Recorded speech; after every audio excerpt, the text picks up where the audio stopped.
ہم جب کسی مالدار شخص کو دیکھتے ہیں، کسی کامیاب شخص کو دیکھتے ہیں کہ وہ زندگی میں ایسی چیزیں حاصل کر لیا ہے جو ہم نے کبھی سوچا بھی نہیں تھا، اتنا پیسہ اس کے پاس ہے جو ہم نے کبھی دیکھا بھی نہیں ہے، ایسی گاڑیاں اس کے پاس ہے جو ہمارے خواب میں بھی کبھی نہیں آتی ہیں، جب ہم ایسے لوگوں کو دیکھتے ہیں تو ہمارا ریئیکشن کیا ہوتا ہے؟ یہ آپ اپنے دل پر ہاتھ رکھ کر کے اپنے آپ کو جواب دو، اور میں آپ کو آپ کا جواب بتلاتا ہوں۔ اکثریت جو اس دنیا میں جواب دیتی ہے وہ یہ دیتی ہے کہ اس کی قسمت بہت اچھی تھی۔ اگر کوئی آپ سے کہہ دے کہ اس شخص کی طرح بننا چاہیے، یہ کتنا کامیاب ہو چکا ہے، یہ کتنا پیسے کما لیا ہے، اس کا کتنا اچھا گھر ہے، اس کے پاس کتنی بڑی کمپنی ہے، اس کے پاس کتنی اچھی گاڑی ہے، تو ہمارا کیا جواب ہوتا ہے؟ ہمارا جواب یہ ہوتا ہے کہ اس کی قسمت بہت اچھی ہے۔ اچھا، ہم یہ جواب نہیں دیتے کہ وہ محنتی ہے، وہ اپنے آئیڈیاز کو استعمال کیا ہے، اس نے دن رات محنت کر کے اس کامیابی کو حاصل کی ہے، اس کے پاس جو آج گھر ہے، اس کے پاس جو گاڑیاں ہیں، اس کے پاس جو پیسہ ہے، اس کے پاس جو بینک بیلنس ہے، وہ اس کی محنت کا ہے۔ یہ ہم نہیں کہتے، ہم کہتے سیدھا کہ وہ اس کی قسمت اچھی تھی۔ کیونکہ دنیا میں جو بھی شخص کامیاب ہوا ہے، جو بھی شخص اپنی سکسیس تک پہنچا ہے، جس کے پاس بہت زیادہ پیسہ آیا ہے، وہ صرف اور صرف لک کے حساب سے نہیں آیا ہے، صرف اور صرف قسمت کے حساب سے نہیں آیا ہے اس کے پاس۔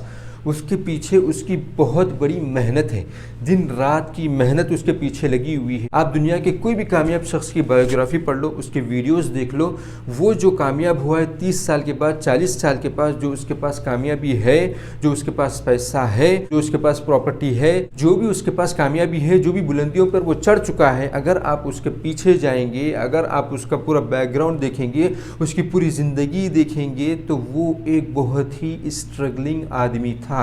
وہ بہت ہی محنتی آدمی تھا۔ اس نے اپنے دماغ کو لگایا ہے، اپنی نیند کو چھوڑا ہے، اپنی آسائش کو چھوڑا ہے، جو چیزیں اس کو اچھی لگتی تھی کرنا اس کو اس نے چھوڑا ہے، اور جو چیزیں اس کو بری لگتی تھی، جو چیزوں میں اس کو تکلیف ہوتی تھی کرنے میں، وہ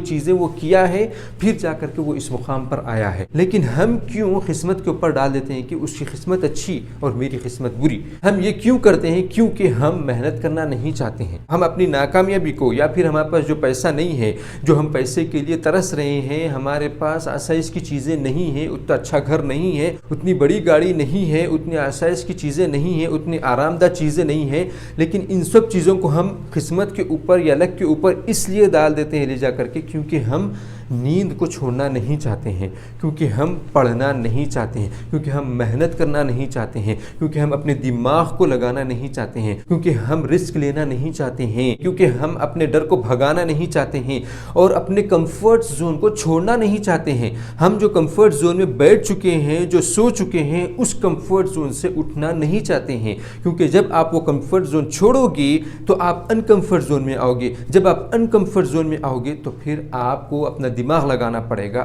آپ کو پھر محنت کرنی پڑے گی۔ یہ سب چیز نہیں کرنے کی وجہ سے آپ اس پوزیشن پر ہو، اس چیز کو چھپانے کے لیے آپ اس کو قسمت پر ڈالتے ہیں۔ تو کبھی بھی یہ غلطی مت کرو کہ کسی بھی شخص کو جو کامیاب ہے اس کو دیکھ کر کے یہ مت کہو صرف کہ وہ اس کی قسمت کی وجہ سے وہ کامیاب ہو چکا ہے۔ نہیں، اس کا بیک گراؤنڈ دیکھو، آپ کو پتہ چل جائے گا کہ وہ کس طریقے سے محنت کیا ہے، کیسے کیسے مصیبتوں کو وہ دیکھ کر کے، کیسے کیسے پہاڑوں کو وہ توڑ کر کے اس مقام تک پہنچا ہے، اس کامیابی تک پہنچا ہے۔ اگر آپ بھی کامیاب ہونا چاہتے ہیں، آپ بھی بلندیوں پر پہنچنا چاہتے ہیں، آپ کی بھی اگر اچھی قسمت ہو جائے تو پھر محنت کرنا شروع کر دو، وہ سب چیزیں کرو جو ایک کامیاب شخص کرتا ہے، وہ سب چیزیں چھوڑ دو جو آپ کو اچھی لگتی ہیں، وہ سب چیزوں کو کرو جس میں آپ کو مشقت لگتی ہے، جس میں آپ کو محنت لگتی ہے، تو پھر آپ بھی ایک دن کامیاب ہو جاؤ گے۔ Thank you very much for watching this video. آپ کا بہت بہت شکریہ اس ویڈیو کو دیکھنے کے لیے۔